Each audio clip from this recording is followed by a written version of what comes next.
Fire breaks out in a warehouse. Crews working to keep it from spreading. A voted down legislation That's been the ultimate concern. that could halt the potential war on Iran. Rising costs for living in South Florida, It's not easy to stay in Miami. causing Gen Z adults to think of moving out of the region. And 305 Day kicks off It's just a vibe, and it's amazing. with a tailgate to kick off the celebration. These stories and more coming up on Newsbreak. Hello, South Florida. I'm Patrick Lober. I'm Devasna Basindial. Today is Friday, March 6, 2026. Live from the Lee Caplin School of Journalism and Media in North Miami, this is Caplin News.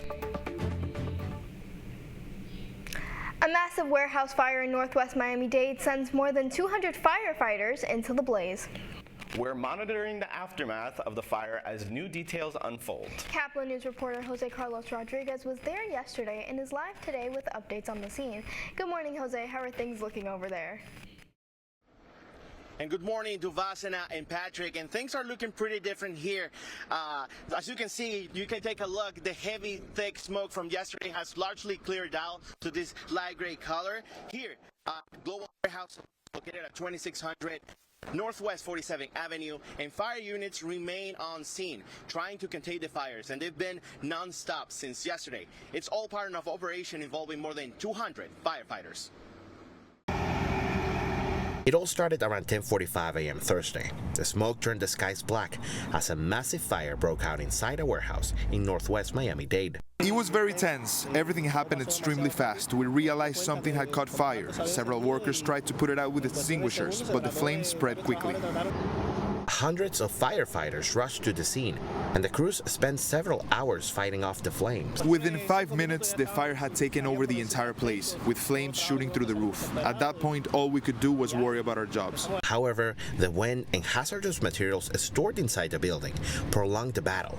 As a result, fire rescue remained on scene. Officials also sent phone alerts to neighbors about the smoky conditions and warnings about possible respiratory risks. So far, no injuries have been reported. And this is a big building, roughly the size of 2 Costco stores combined. And authorities say that the fire and smoking conditions may continue throughout a couple of days or maybe throughout the weekend. For now, live in Northwest Miami-Dade, I'm Jose Carlos Rodriguez, Caplin News. President Trump fires Kristi Noem as the Secretary of the Department of Homeland Security. Trump announced on Thursday through social media that Kristi Noem is out despite facing increasing backlash and scrutiny over her leadership. Noem describes her role as secretary as the honor of her life. March 31st will be Noem's last day with the department. Trump nominates Senator Markwayne Mullin from Oklahoma to replace her. Yesterday, the U.S. Senate blocked a resolution that would have stopped military strikes in Iran, a move that could have ended American involvement in the escalating conflict. Caplin's Julian Lescano is live from the Capitol with more. Good morning, Julian. Thank you, Devasna and Patrick. And the resolution would require that President Trump receive further congressional approval before any further attacks can be made on Iran. But it only received 53 votes out of the 60 needed to pass. Republicans, for the most part, opposed the measure. The ultimate goal here is to get a government that we don't have to worry about them nuking somebody, and that's been the ultimate concern. Democrats, on the other hand, widely supported the measure, arguing that the Constitution gives Congress, not the president, the power to declare war. The Joint Chief General Kane has called it a war. We are not supposed to be at war without a vote of Congress. The framers of our Constitution said we shouldn't send our sons and daughters into a war unless Congress has the guts to vote on it and say it's in the national mission. The vote was largely along party lines. Republican Senator Rand Paul broke with his party to support the resolution, while Democratic Senator John Fetterman voted against it. Even if the measure had passed the Senate, it faced an uphill battle in the House and a near certain presidential veto. For now, this vote allows U.S. military operations against Iran to continue without any new congressional authorization. But lawmakers in both parties are now calling for classified briefings, signaling the debate for over war powers is far from over. Reporting live in Washington, D.C., Julian Lescano, Caplin News.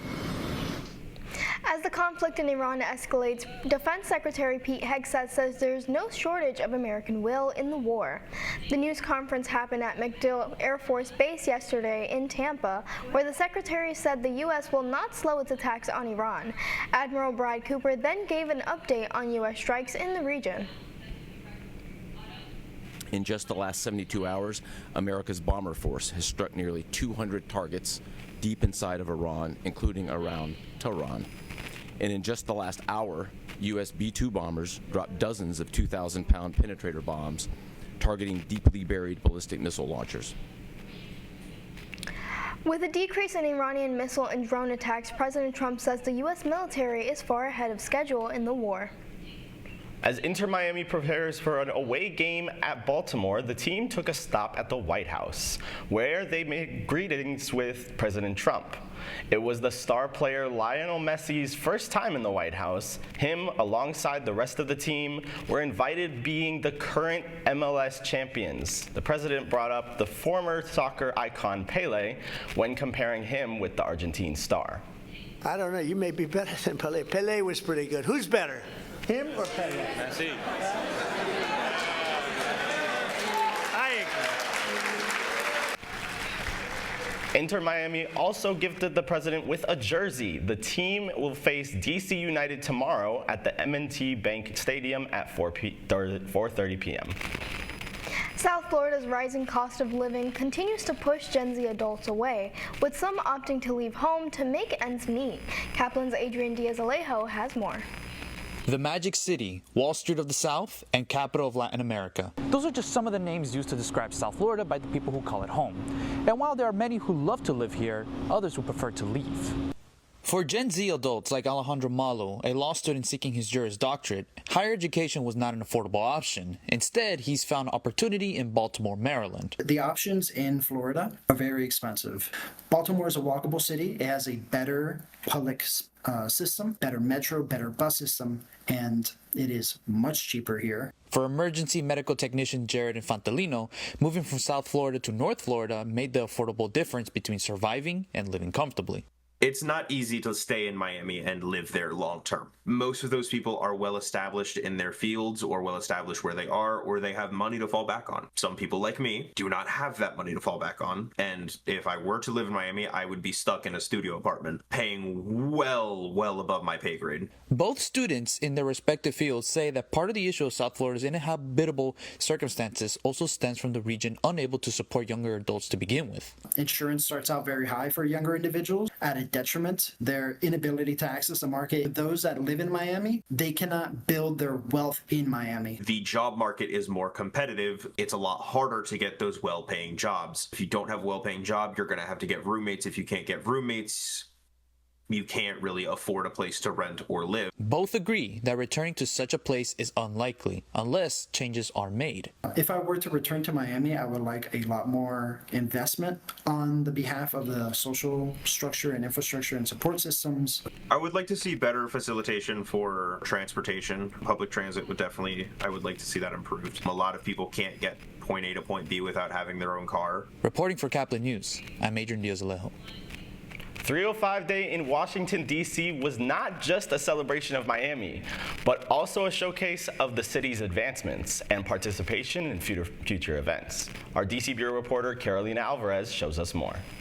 Can you hear that? This is the 305 taking over the 202 for FIU in DC's annual celebration. Blasting the pitbull music, everyone's talking Spanish. It's just a vibe, and it's amazing. The event is made to bring FIU and Miami achievements to DC.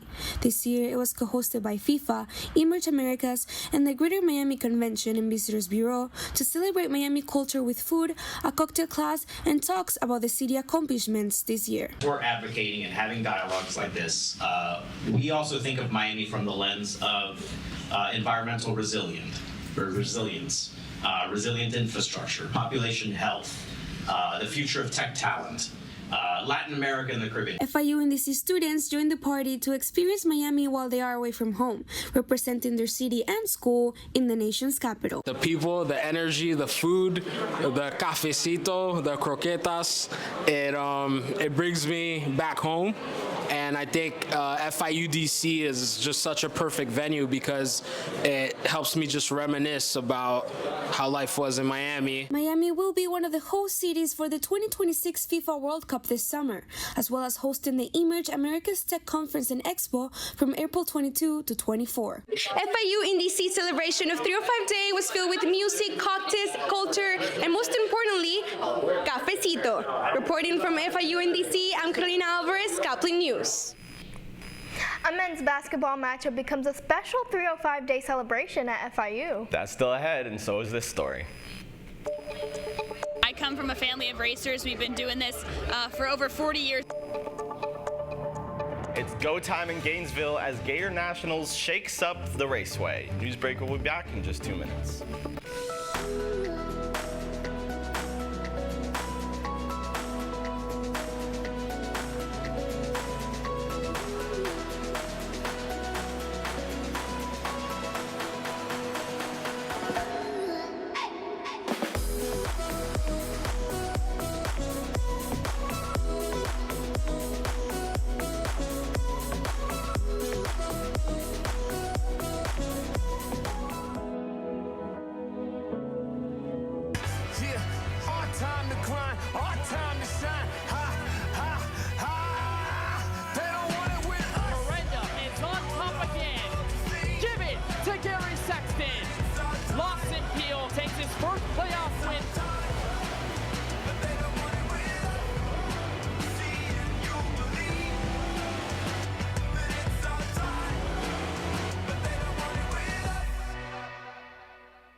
Radcliffe Art and Design Incubator is the velocity accompanying the fellow's rudder, as in a boat.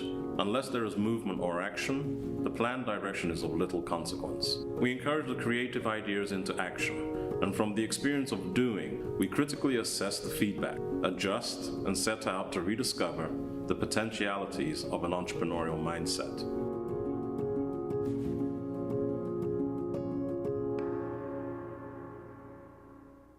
Stand is precise, no margin for error.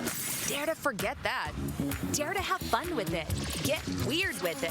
Dare to send those old STEM theories flying past the neighbor's house into outer space. Dare to program something internet-breaking, record-breaking. Dare to blow their minds. Dare to learn the difference between sedimentary and metamorphic rock. Go find those rocks. Dare to keep daring. Dare to STEM. Check out She Can STEM to get started.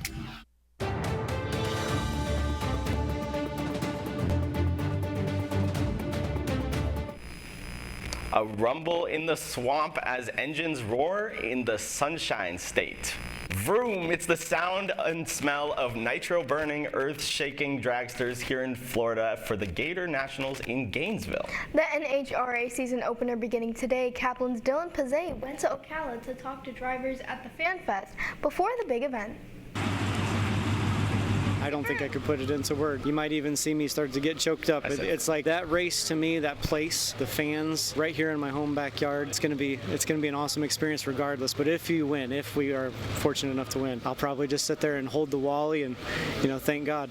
Every year, the fastest drivers on the planet gather in Gainesville to kick off the NHRA season. But before any rubber meets the road this weekend, fans will gather here at Bernie's Speed Shop to meet over 40 drivers who will be competing in this weekend's NHRA Gator Nationals. The Gator Nationals Fan Fest is a yearly event hosted by Bernie's Speed Shop. The owner, Josh Hart, and his wife started by going door to door offering automotive services such as cleaning and maintenance, and has built Bernie's into a place for all sorts of automotive enthusiasts. He also is a top field driver who won the 2021 edition of the Gator Nationals on his debut. For me, it's more important because I feel like the youth is starting to look like vehicles as just a tool. And to me, it was like when I got my driver's license, that was my first sign of freedom. Your car was a representation of who you are. So anytime we see a spark in a young kid's eyes when it comes to automotive, we want to do whatever we can to add fuel to the fire. One driver new to the Nitro ranks this season is Maddie Gordon, who moved from a fuel funny car to the kings of the sport, the top fuel dragster. Oh, it's pretty amazing. I come from a family of racers. We've been doing this for over 40 years. My family's been racing now called Funny Car, and never did I ever think I could make it to the professional level. It's beyond a dream, but I'm living it and I'm enjoying it and I'm soaking it all up, and I cannot wait for Q1 on Friday. The NHRA Gator Nationals are this weekend in Gainesville, with qualifying Friday and Saturday ending with eliminations on Sunday. Reporting in Gainesville, I'm Dylan Pizet, Caplin News. Students at FIU kicked off the men's basketball matchup against Middle Tennessee with a special tailgate celebrating Miami's 305 Day. Fans gathered outside the Ocean Bank Convocation Center to enjoy music from a live DJ, dance, shoot some hoops, and check out FIU merch. Inside, the celebration continued with performances from young dancers and the FIU dance team during halftime. No rest for the Heat, who are playing the second game of a back-to-back tonight. But last night, Miami was home at the Kaseya Center taking on the Brooklyn Nets. The Heat took the lead in the first quarter and kept the momentum going through the rest of the game. The players were on fire, with Tyler Hero scoring 25 points and Bam Adebayo with a total of 21. The final score was Miami 126, Nets 110. Miami plays tonight at 7 p.m. at Charlotte against the Hornets. That's all the time we have for Newsbreak. I'm Patrick Lober. I'm Duvas Nebusundio. Get more news anytime at caplinnews.fiu.edu.